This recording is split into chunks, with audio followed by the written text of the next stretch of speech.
So, the Squid Game in the show isn't made up. Kids in South Korea really played it back in the 70s and 80s.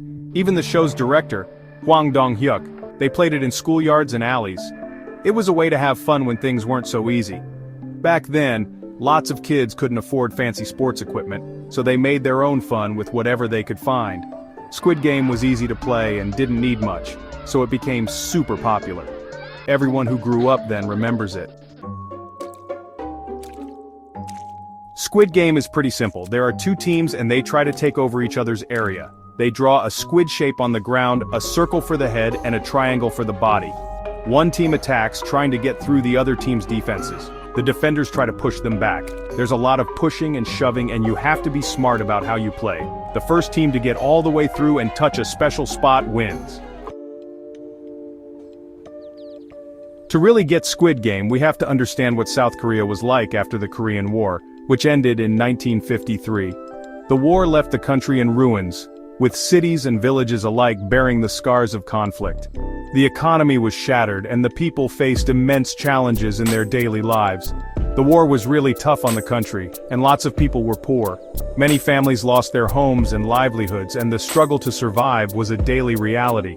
The government and international aid organizations worked tirelessly to provide relief, but resources were limited, and recovery was slow. Families didn't have much money, so kids had to be creative about having fun. With limited access to toys and entertainment, children turned to their imaginations and the world around them. Streets, alleys, and open fields became their playgrounds, and they invented games that required little to no equipment. Simple, free games like Squid Game became really popular. These games were passed down from older generations and adapted to the times. They were easy to set up and could be played anywhere, making them perfect for the resource-strapped environment of post-war South Korea. They were a way to have fun and be with friends when things were hard. These games provided a sense of normalcy and joy amidst the hardships. They also fostered a strong sense of community, as children from different backgrounds came together to play and bond. These games weren't just kids' stuff. They showed how tough and close-knit everyone was as they rebuilt their country. The resilience and ingenuity of the people were reflected in these simple yet meaningful activities. As families and communities worked together to rebuild their lives, the games played by children became a symbol of hope and perseverance. They reminded everyone that even in the darkest times, there could still be moments of joy and connection. Section 5, From Playground Memories to Dystopian Critique. The guy who made Squid Game, Hwang Dong-hyuk, said he based it on his childhood. But the show isn't just a happy memory, it's actually pretty dark. It uses kids' games to show how tough things are in South Korea today. It's about how people get desperate when they owe money and feel pressure from society. By making kids' games deadly serious, Squid Game makes us think about inequality and how society can hurt people. Section 6. A global audience confronts inequality. Squid Game became a hit everywhere because it talks about stuff that happens all over the world. The show's themes resonate deeply with a global audience, transcending cultural and linguistic barriers. It's not just a story set in Korea, it's a mirror reflecting the harsh realities faced by people in every corner of the globe. The intense competition, the desperation, and the extreme measures taken by the characters in the show are not just fictional elements but are reflective of real-life struggles that many people can relate to. Even though it's a Korean show, it's about things everyone deals with: money problems, feeling lonely, and just trying to get by.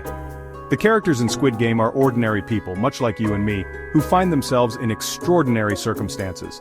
Their financial woes, their feelings of isolation, and their relentless pursuit of a better life are universal themes. These are issues that cut across different societies and cultures, making the show's narrative incredibly relatable. The show's portrayal of these struggles is raw and unfiltered, shedding light on the often unseen and unspoken hardships that many endure daily. The show's popularity shows that more and more people are worried about these things, especially in our competitive world. As the gap between the rich and the poor continues to widen, the anxieties and pressures faced by the average person are becoming more pronounced. Squid Game taps into these growing concerns, highlighting the stark contrasts in wealth and opportunity that exist in our societies. The competitive nature of the show mirrors the cutthroat environment many people find themselves in, where the stakes are high and the margin for error is slim.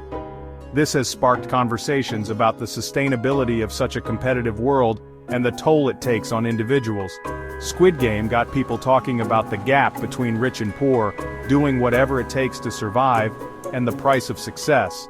The show's brutal depiction of survival and the lengths to which people will go to secure their future has resonated with many.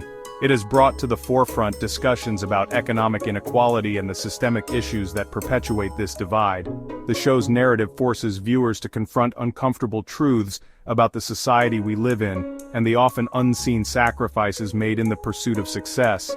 It has become a catalyst for dialogue about the need for change and the importance of addressing these deep-rooted issues.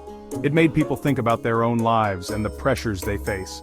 The show's impact goes beyond entertainment. It has prompted self-reflection and a deeper understanding of the societal pressures that shape our lives.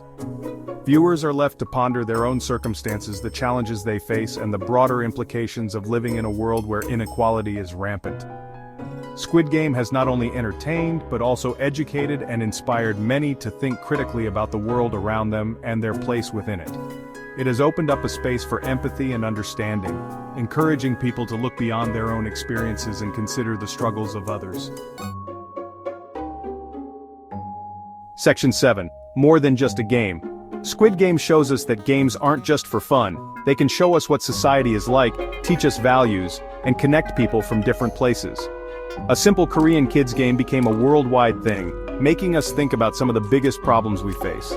Squid Game is more than just a show. It gets people talking and thinking. Section 8. Bridging cultures through play. Squid Game also shows how powerful sharing cultures can be.